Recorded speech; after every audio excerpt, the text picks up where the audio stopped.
नमस्कार, मेरा नाम धीर है और खुद मिलिया में आपका स्वागत है।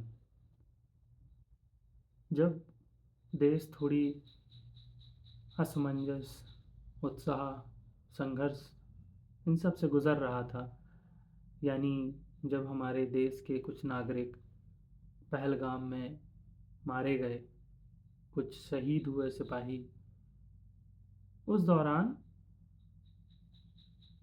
देश का माहौल कुछ अलग था। मैं भी बड़े ध्यान से इन सब चीज़ों को फॉलो कर रहा था क्योंकि मेरा बहुत इंटरेस्टेड एरिया है वो। और अचानक से मैंने एक दिन सुबह देखा कि ऑपरेशन सिंदूर जैसा कुछ हुआ है। बाद में पता लगा कि एक ऐसा ऑपरेशन जिसमें भारतीय सेना ने बहुत सटीक तरीके से अपने दुश्मनों के ठिकानों को ख़त्म किया और उसके अलावा उन्होंने अपने पूरे के पूरे टारगेट अचीव किए। खैर, पूरा देश जोश में भरा हुआ था, सपोर्ट करने को तैयार था, कर भी रहे थे। उन्हीं दौरान हमको ये पता लगा कि देश के युवा अभी भी बहुत उत्साहित हैं और वो देश के लिए कुछ करने मिटने को तैयार रहते हैं। उसका एक एग्ज़ाम्पल चंडीगढ़ में जब वहाँ के प्रशासन ने कुछ वॉलंटियरशिप प्रोग्राम के लिए कुछ लोगों को बुलाया तो वहाँ हज़ारों लोग पहुँचे और ये बहुत प्राउड मोमेंट था कि लोग बस देश सेवा से चले गए। इसी के उलट कुछ लोग ऐसे भी थे जो उस पर भी टिप्पणी कर रहे थे, जो उसके अपने अपने तर्क निकाल रहे थे, अपनी अपनी दलीलें दे रहे थे। चूँकि मैं ये वीडियो लेट बना रहा हूँ, मगर मेरा मानना ये है कि मैं भी अपनी बातें अपने तरीके से रखता हूँ। तो मोटा मोटी मैं जो समझ पाया वो ये कि कुछ लोग इससे नाखुश थे। आपको ये मानना होगा कि आपको जो बोलने की आज़ादी या आप जो कर पा रहे हैं या जो आप समझ पा रहे हैं या आप कोई भी रोज़मर्रा की चीज़ आप कर पा रहे हैं, वो आप इसलिए कर पा रहे हैं कि आपके पुरखों ने, जी हाँ, आपके ही पुरखों ने इसके लिए जूते, चप्पल, कोड़े, जेलें, मौत, फांसी सब कुछ देखा।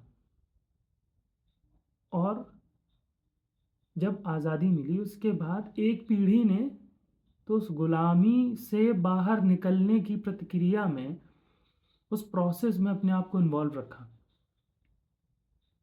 तब कहीं 3-4 पीढ़ियों बाद हम इस मुकाम पे हैं आज कि हम सुरक्षित हैं और कुछ भी बोल पाते हैं।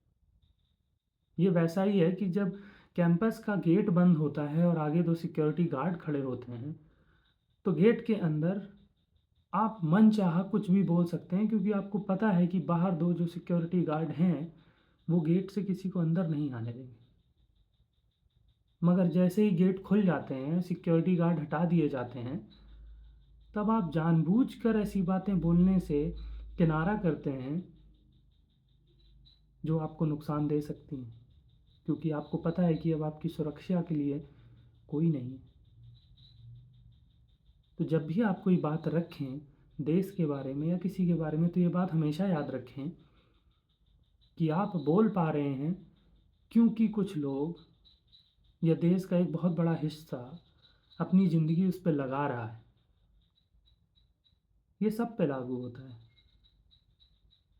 ऑफिस में बैठने वाला, कुछ किताबें पढ़ने वाला अचानक से डॉक्टरों की बुराई करता है, फौजियों की बुराई करता है, पुलिस वालों की बुराई करता है। बुराई हर जगह होती है, नो डाउट, मगर आपको समझना चाहिए कि उसका समय कब है और आप कब बोल सकते हैं। असदुद्दीन ओवैसी, शशि थरूर, पूरा कांग्रेस दल, तमाम देश की पार्टियां एक साथ आ गईं, अपनी अपनी विचारधारा को किनारे रखते हुए देश के लिए आगे बढ़ रही हैं। और आप उसी में उन्हीं की विचारधाराएं मानते मानते आप इस बात पे सीमित हैं कि नहीं, आप उसी पे सीमित रहेंगे। कहीं ऐसा तो नहीं कि आपने इतना पढ़ा, इतना समझा, मगर आप अपना विवेक का सही इस्तेमाल करना भूल गए। मतलब आप में करुणा दया जैसी भावना मर गई। ये बहुत समझने वाली बात है, क्योंकि हमारे यहाँ गांव में बोलते हैं कि बबुआ सोच समझ के बोल, कहाँ कैसे कब वालें कहाँ हैं, ये बहुत ज़रूरी होता है।